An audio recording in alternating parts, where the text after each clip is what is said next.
Pest control is about context, and at my house, you can't walk 5 feet without seeing the impact of overpopulated rodents. But at the farm, well, they blend in a little bit better, making them really kind of hard to control. The driveway is about a half mile, and it's just riddled with holes from chipmunks.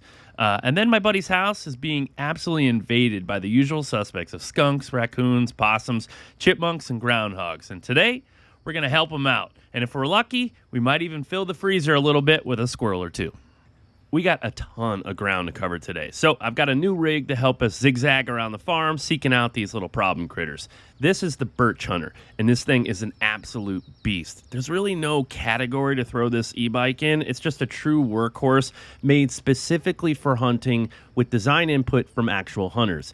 It's equipped with dual 750-watt motors and a massive 85-mile range with top-end speeds of 30 miles an hour when you really need to cover ground. This thing is quick for how big it is.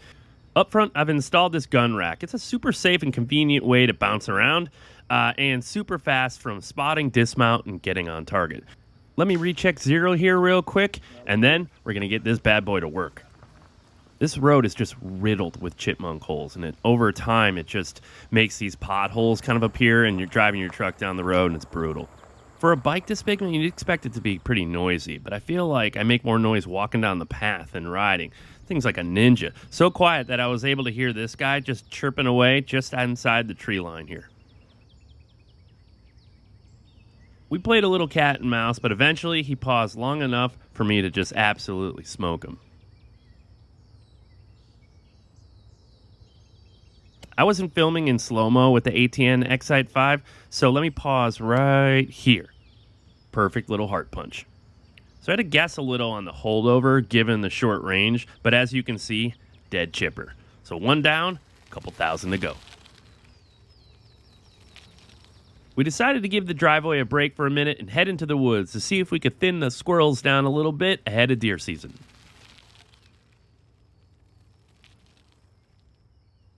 We crept along a bit, listening and watching, and it wasn't long before I saw one rip across the path and up into an overhanging tree at about 50 yards. I grabbed the second Leshiy as my buddy was watching behind us, and he has the one with the ATN on it.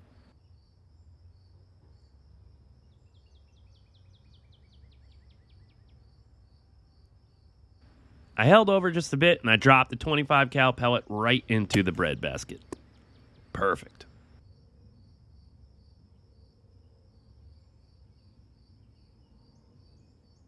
When that tail curls up like that, it's further confirmation that the shot was right into the vitals, and this guy was lights out.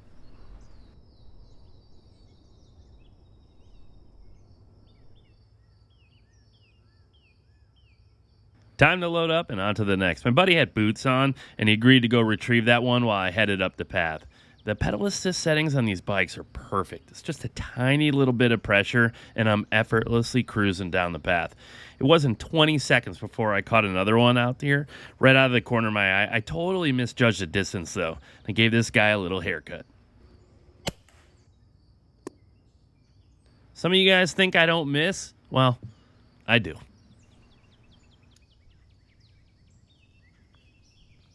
We decided to head back to the car to get the 7.62 and 9mm Leshiy 2s to head out to this pond that's just infested with musk and snapping turtles. But on the way out, I saw this huge fox squirrel up in a tree prepping for winter. I love the tails on these things, especially one that's really bushy like this. They're perfect for tie-in streamers to snag a few trout later on this fall. The bike helped me steady quite a bit, but I definitely got lucky sneaking a 7.62 pellet just inside that branch for the perfect heart punch. I definitely didn't want to lose this one, so I saw it fall and I marked a spot to go for a little hike and snag it. In about a month, all this foliage here on the ground will be gone, but for now, it's tick and poison ivy fest. So I'm using the gun and my boots to kind of sort of find it here in the bushes. So out we go, following my path so I don't have to cut a new trail through all this thick stuff. I got poison ivy here, bad, so bad last year. So I'm walking with my hands up like I'm walking on a tightrope, making sure no skin comes even close to touching this nonsense.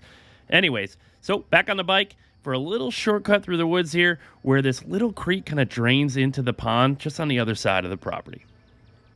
I like to stop about 60 to 80 yards away from the pond so that the turtles just don't scramble. There's a lot of pressure on them right now, so they spook super easy. With the 9 mil, this is about a 2.5 mil holdover. Watch as I drop probably one of the best shots I've ever taken for a headshot.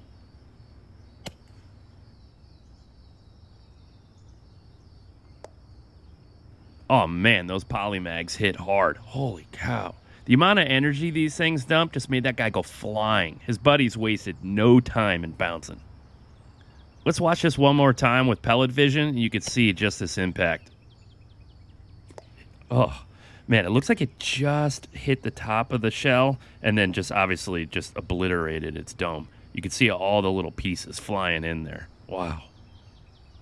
It was getting a little late, and with 2 squirrels in the freezer and the chipper and musk turtle down, I decided to call it a day. I tell you, these e-bikes on these trips is just absolutely perfect. I love them. So I got a coyote hunt, I think, in a few weeks with my buddy that took me to that rat warehouse, but we're still locking that down.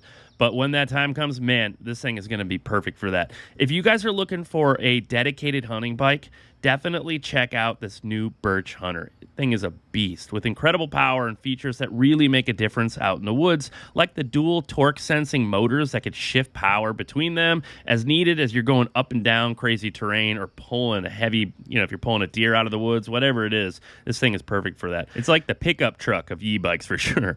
I'll drop a link down in the description along with a promo code if you want to save some money. Thanks again for watching. Catch you guys in a weekish or so as I dive into part 2 of that epic rat hunting adventure with my son.